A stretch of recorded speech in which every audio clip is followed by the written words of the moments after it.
Hello, hola, bonjour, ni hao, and konnichiwa, and welcome. And welcome to our epically awesome pre-E3 special. Mitch, this is my special. E3 is the best week of the year when the latest and greatest in video games and gaming technology are unveiled to us, the fans. And this week, that's what we're all about. We'll have a special Good Bad Random, as well as an E3 to the Con hosted by yours truly. Also, Mitch, who will not be stealing my special, will be reviewing Watch Dogs and Maleficent. Later, we'll check in with the guys from Words with Pictures as they fill us in on their latest and greatest. Jeremy will be showcasing the latest in comics news, and Lucas will hit us up with some anime-related news and or reviews. This is Nerdcast. To the Batmobile. Let's go.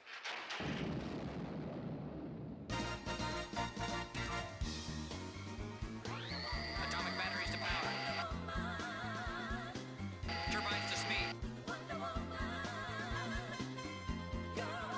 Ready to move out. So why can't I have E3? I'm the one who does the game reviews. Because you and Jeremy get free comic book day, Lucas gets Otakon, so it's only fair. Besides, you know I wait all year for this. Alright, but what if I traded you? For what? What if I finally admitted that you were... right? Tyler, I think I broke him. Hey guys, as you've undoubtedly guessed, almost all of my news this week will be about games in E3.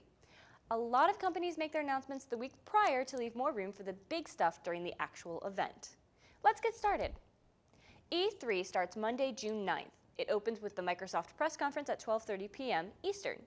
EA follows at 3. Ubisoft starts at 6, finishing with Sony's presser at 9. The Big N is continuing their trend of having a Nintendo Direct instead, which will start on Tuesday at 12 Eastern. The good news is there will be subtitles for Iwata's English. Visitors of the Century City Microsoft Store will be able to play Sunset Overdrive on Wednesday evening. It's an upcoming Xbox One exclusive by Insomniac. Yes, they used to make stuff for Sony. No, they were not owned by them. I'm legitimately interested in this game, so someone please tell me if it's worth buying the Xbox One just for this. I miss Spyro. The Last of Us Remastered was rumored to be released on June 13th. Sony has since come out and told us that that's not the actual release date. Well, I can only assume that the real date will be announced by then. Naughty Dog has a new game in development on the scale of Uncharted. It's still in the pre-production stages, so I wouldn't count on hearing about it. But maybe an Uncharted sequel will be announced. I'm doubtful we'll hear anything about a Last of Us sequel, but it would be nice. Media Molecule, the Little Big Planet creators, will not be at E3 this year, although they're teasing that they do have something big coming up. No, that's what E3 is for, not the weeks after. Games with Gold has officially started including Xbox One games. Just know that these ones more resemble the PlayStation Plus model, where you need to keep your subscription in order to play them. 360 games are still free even after your subscription lapses. The Wolf Among Us and the Walking Dead games by Telltale are coming to PS4 and Xbox One. I might already have The Walking Dead for Vita and Steam, but it looks like I'm gonna have to get it again. I can only buy so many copies of this game before I run out of systems to buy it for. Amazon accidentally posted a listing for Mortal Kombat 10 before it was announced. Luckily, it was only by a few days, and the trailer more than makes up for it. Seriously, go watch it. It doesn't have actual gameplay in it, though. The graphics are amazing, and the whole thing is just put together so well. Just go watch it. Mario Kart 8 has sold over 1 million copies worldwide on its first weekend alone.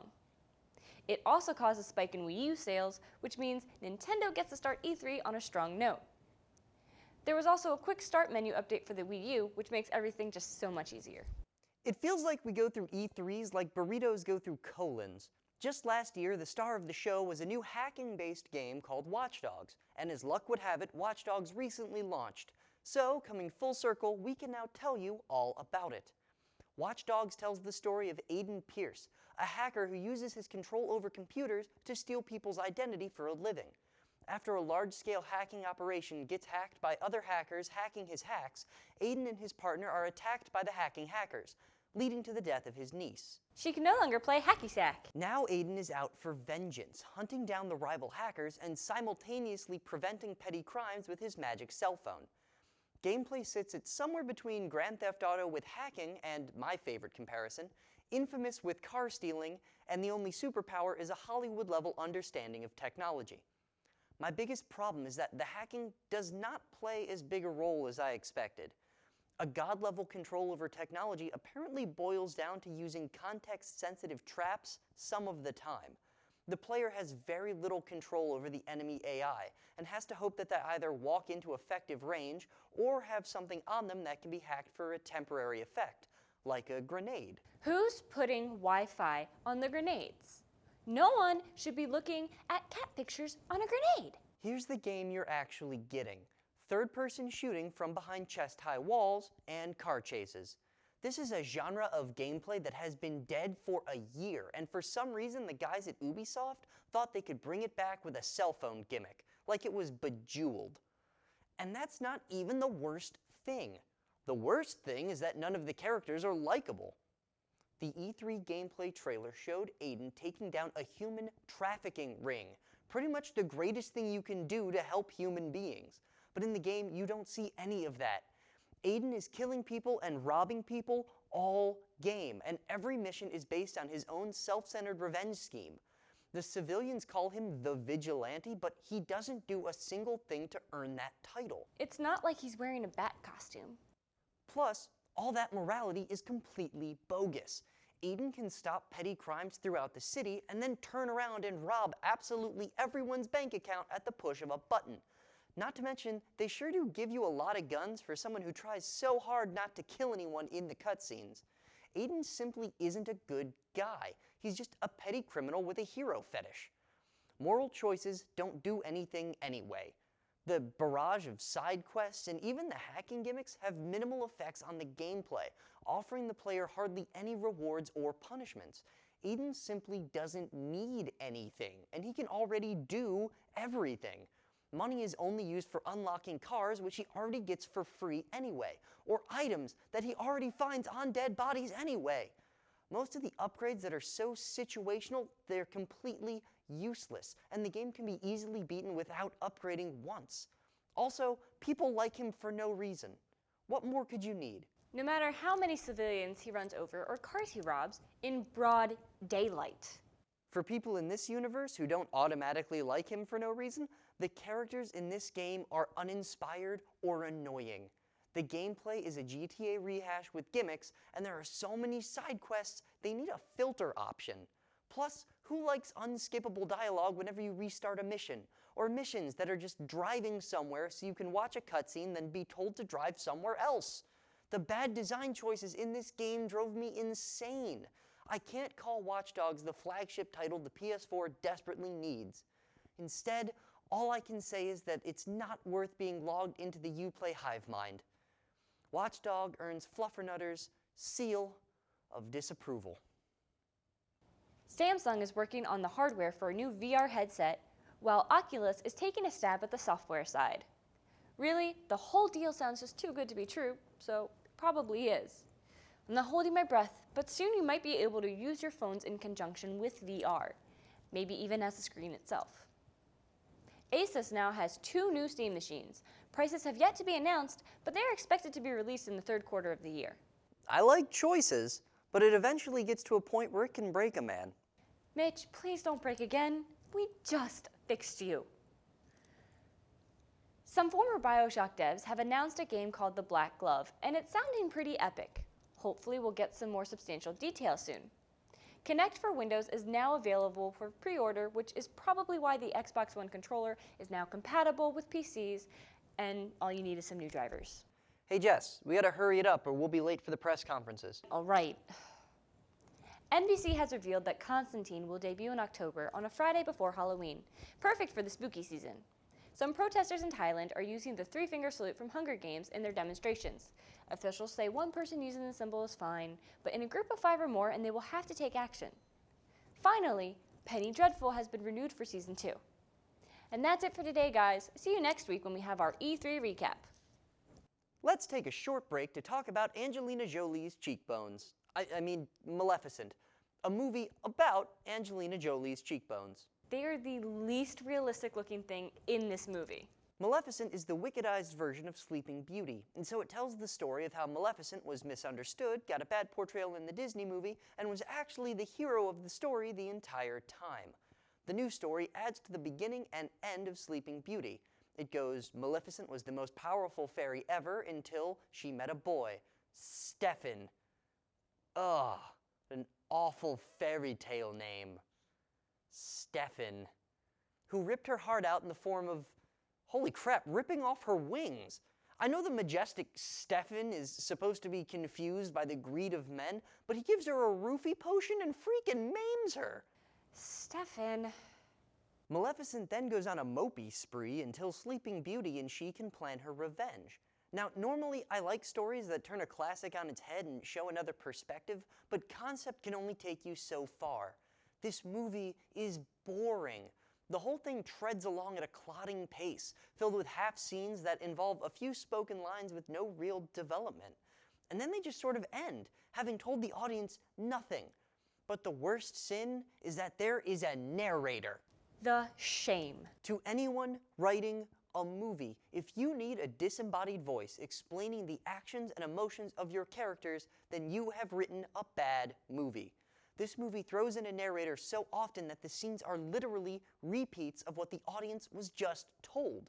And that's why every single scene is pointless. An hour of this movie is redundancy or obviousness, and it always is a bad sign when you take out your phone to figure out how much movie is left. If you've talked to anyone about this movie, they probably told you how Angelina Jolie was the only impressive actor. And they're right, but that's because she is the only one who gets a chance to act. Between the awful writing, awful dialogue, awful pacing, are the sharp lines of Jolie's face keeping the movie together like it's stuck to a cactus. She's the best actor by default, simply because she's on screen 80% of the time, and everyone else has either no lines or wasted dialogue carried over from the narration. What's worse, with so little for the actors to say, the movie devolves into shots of Jolie staring at the camera, Twilight style. Ultimately, Maleficent is a movie for a very specific kind of audience. In order to justify Maleficent as the hero, every other character has to be either an idiot of the highest caliber, or, well, that's it. Which is how she is so misunderstood. There's also a distinct vibe of men versus women, men being greedy, selfish jerks, and women being magical, beautiful demigods always justified in their anger because men suck. This is a movie for the drama addict, the girl who is always the victim, no one understands her, and her boyfriend probably just broke up with her. This movie will make her feel empowered and confident so she can slog through to the ending where it rips off Frozen.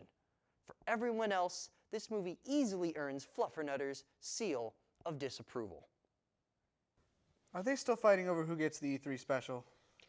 No. Do you want it in Spanish? No. Yep. Aren't you glad that we don't have to fight over this one? Oh, what do you mean? Well, if you think about it, a lot of modern video games have a strong basis in comics and anime as source material. Arkham Asylum, Injustice, One Piece Unlimited Adventure. The list just goes on. The more you know. By Words with Pictures. Big fan of Attack on Titan? Well, we've got news for you. If you've been faithfully reading along or have always been meaning to, we're glad to report that the wonderful people over at Kodansha are releasing an Attack on Titan omnibus. This came out to distributors and retailers on May 27th, and they're just waiting for you fan titans to lay siege to the newly stocked shelves. The omnibus will include volumes 1 through 5 of the manga series, and I know what some of you are thinking. But wait, I already have 1 through 5. That was not what I was thinking, sir. Well, for some of us, that might be true. But do you have them in a whopping 7 by 10.5-inch page print? That's right. To sweeten the deal, Kodansha Comics will be publishing the first edition of the omnibus in an extra-large format with 15 color pages never before published in any of the mangas so far. So, go on and rally your own Survey Corps and check it out. Nightwing number 30. Nightwing is dead! So what does this mean for Dick Grayson? Well, according to Batman, this is the perfect opportunity to send Dick deep undercover into the super mysterious spy agency known as Spiral, with a Y, as seen previously in Batman Incorporated. If you don't know anything about Spiral, it's fine. The first part of this issue sets them up so you don't get lost. And then most of the issue is Bruce trying to convince Dick to go along with this mission. Dick is understandably resistant, as the mission would involve him playing dead with only Bruce being aware of the truth. Even Alfred thinks Dick is dead. That's cruel. Oh, and while Bruce does the talking, he and Dick are having the most intense training fight I've ever seen between them. It's epic but brutal and really poignant considering the subject of their concurrent conversation. Overall, this issue feels a little disjointed. There's 3 parts with different artists and different tones, but that's kind of part of the transitionary nature of the story. And the last issue was really the finale of Nightwing. This was more the beginning of the new Grayson series. Hashtag Flying Grayson. But it leaves me more intrigued by Grayson's potential. Overall, this gets an 8 out of 10. So who doesn't remember the manga series Old Boy? How about the live-action film that came of it? And who, oh who out there isn't still trying to forget the Spike Lee remake of that film? D, all of the above. Well, the film is now entrenched in controversy and legal battles, as Lee's integrity as a director drives itself even further into the ground. My personal feelings aside, I decide to look at the matter through various sources. The eye of the storm seems to be focusing around the promotional artwork for the remake, which was allegedly done by freelance graphic designer named Juan Luis Garcia. Now, he offered his work to the agency that would be promoting the film. They made him an unsatisfactory offer, and he took his work and went somewhere else. Happens all the time, right? Well, that same agency went ahead and still used that unpurchased work. And as a plea for help, Garcia went to the film's director, Spike Lee, for some form of help or backup in the ensuing legal battle. But the director, Lee, simply and somewhat ungracefully brushed him off. Most of the fingers are flying at Spike Lee for his tweets in regards to the matter. I call it karma for a job poorly done with the remake of the film, but in reality, it seems to be more the agency's fault than Lee's. If the accusations are true, that is. What do you think? Thanos Annual number 1. I don't get why this is an annual. There's not going to be another next year, and Thanos doesn't even have his own series right now. Neither do I. And I don't think he ever has had an ongoing series. This should have been a special or something. An annual is weird. Oh, and the actual annual itself is definitely weird. Thanos, from the end of, I think, his debut storyline, is visited by a ghostly fraction of Thanos from his most famous storyline, the Infinity Gauntlet, to tell him all about his future, which is the entire known history of Thanos, which is very convoluted. And then he loosely alludes to some future stuff which is supposed to happen in the Infinity Revelation OGN coming in August. So this was basically an annual-sized and annual-priced promotional piece.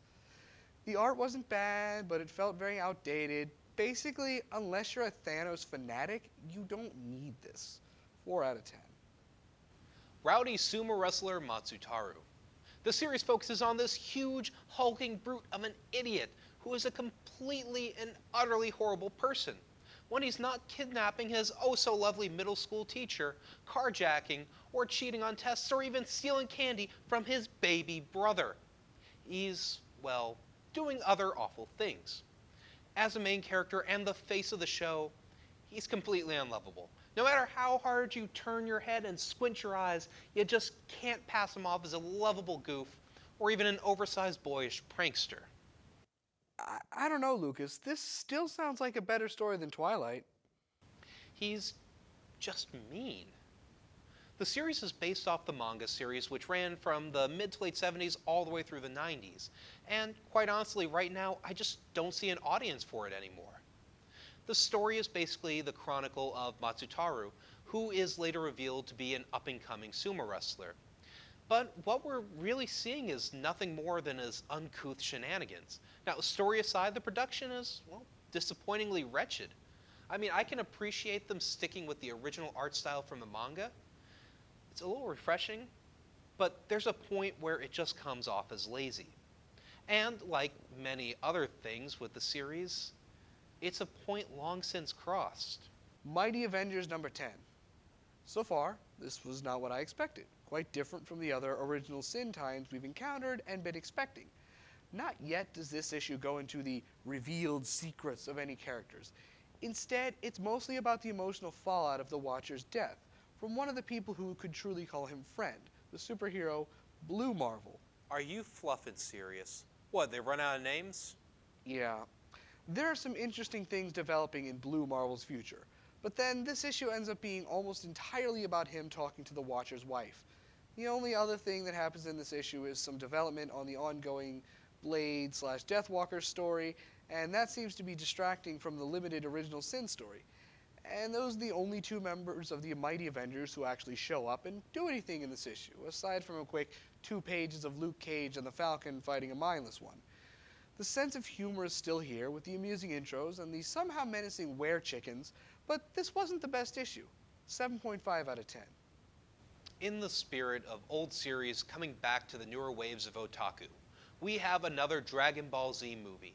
Hopefully this one will make more of a name for itself with its presence, other than the other some odd bajillion of them. This one will be released to about 350 select theaters across our continent, and will be released sometime in early August, with projected dates being the 5th, 6th, 7th, and 9th. They didn't like the number 8.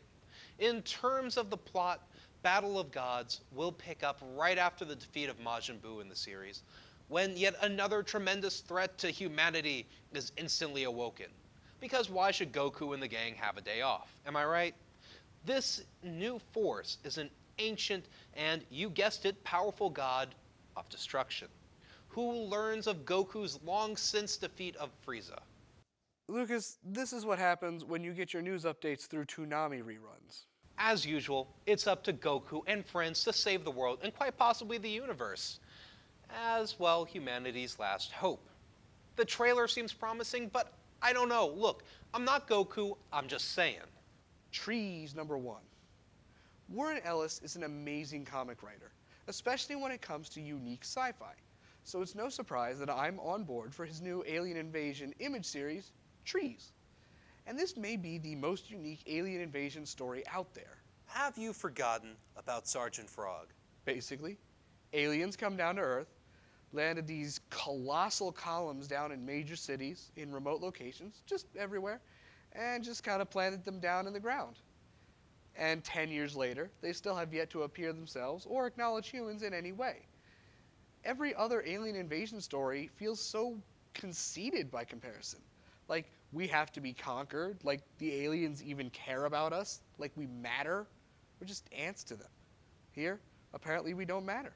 People are just trying to get used to life with these trees, as they call the columns.